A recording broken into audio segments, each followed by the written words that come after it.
ওয়েদারটা দেখো, just wow. আমি তো নিচে থেকে দেখাচ্ছি, ছাদের থেকে দেখাতে পারলে ভীষণ সুন্দর লাগতো।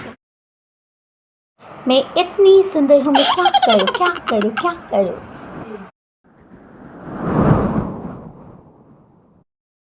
এই ঠাটা পড়া গরমের মধ্যে স্নান করে সকালবেলায় আমি পুজো দিতে এসেছি। তো সকাল সকাল ব্লগটা স্টার্ট করলাম। হ্যালো ভিউয়ার্স, কেমন আছো তোমার সবাই? আশা করি ভালো। তোমাদের সবাইয়ের ভালো কামনা করে আজকে ব্লগটা শুরু করলাম। আমি পিয়া, আর তোমরা দেখছো হিলস ব্লগার পিয়া। আমাদের এখানে এত প্রচণ্ড গরম ছিল, এখন আবার বৃষ্টি নেমে গেল। মানে মেঘালয়ে কখনো প্রচণ্ড গরম থাকে, কখনো হিট করে বৃষ্টি নেমে যায়। এখন ওয়েদারটা বেশ ঠান্ডা। প্রচণ্ড গরমে কী কী রান্না করেছে তোমাদের একটা জাস্ট একটা জিনিস দেখাই। এই যে দেখতে পাচ্ছ, এটা হচ্ছে দুধ আর কি। তো আমাদের জোগানি দুধ দিয়ে গেছে, তো একটু ফ্রিজ থেকে বের করে এনেই দিয়ে গেছে। কিন্তু একটুখানি ফ্রিজ থেকে রাখার পর কিছুক্ষণ আমি বাইরে রাখতে হয়, ঠান্ডাটা ছাড়িয়ে নিয়ে আমি জাল দিয়েছি।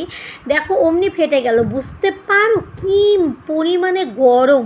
আর জানো কী যে কষ্ট হয় না এই গরমে। ফ্যান চালিয়েও রান্না করি, তবুও রান্না করতে।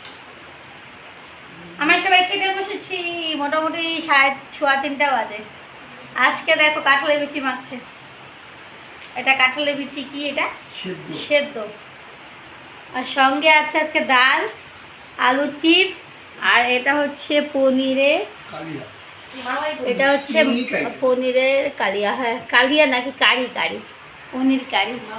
ওই যে ওদিকে শোন কি নিয়ে আসে মোবাইল খাওয়া। আজকে বরকে ধরে নিয়ে এসেছি ভিডিওতে। আমার বর কিন্তু আসে না, তোমরা জানো, ভীষণই লাজুক ধরনের মানুষও।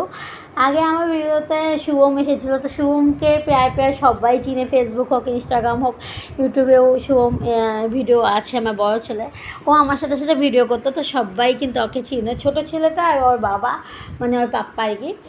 ওরা দুজনেই আসে না আর কি আমার মানে ভিডিওতে, কখনই আসে না। তা আজকে আমার বর, আমরা ভাবছিলাম যে একসাথে খাবো। আজকে খাওয়ার মুহূর্তটা তুলে ধরবো। এটাও একটা ধরো ভালো একটা মেমোরেবল মুহূর্ত হয়ে থাকবে, তাই না? কারণ সব কিছুই একটা জীবনে, আজকে আছি কালকে নেই।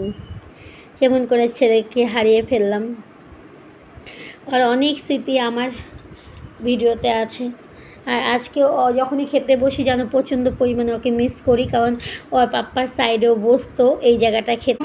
চিকেন চিকেন বলো, মটন কোন যায়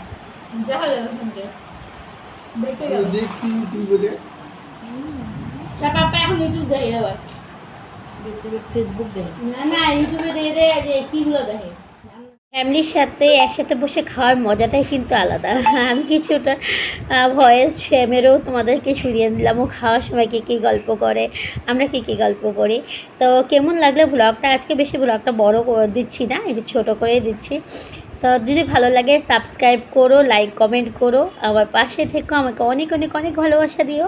আজকে তোমাদের সাথে একটা সুন্দর মুহূর্ত আমি আমার জীবনে শেয়ার করলাম। আমরা প্রতিদিন এমন করে খাই। যদি আরও দেখতে চাও এরকম ধরনের ব্লগ প্রতিটা দিন শেয়ার করতে বলো, তাহলে করবো। আর নয়তো আজকে দিলাম, যা যা বানিয়েছি আমি ফেসবুকে দিয়ে থাকি মাঝে মাঝে।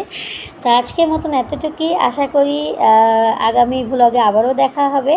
আর আমার বরকে যদি আবার কেউ কমেন্ট করো যে ও উদাম গায়ে খায় কেন, খালি গায়ে খেতে নেই, তার জন্য বলি ও ছোটোর থেকে ওর এটা অভ্যাস। ওকে বললেও ও মানে কাপড় মানে গেঞ্জি পরে খাবে না। আমার ছেলেরা অবশ্য খায়, কিন্তু ও ছোটোর থেকে অভ্যাস, তাই ওই এরকম করেই খোলা হয়ে ওই আমিও খাবার খাই। তো যাই হোক, তোমাদের ব্লগটা কেমন লাগলো আমাকে জানিও। আজকে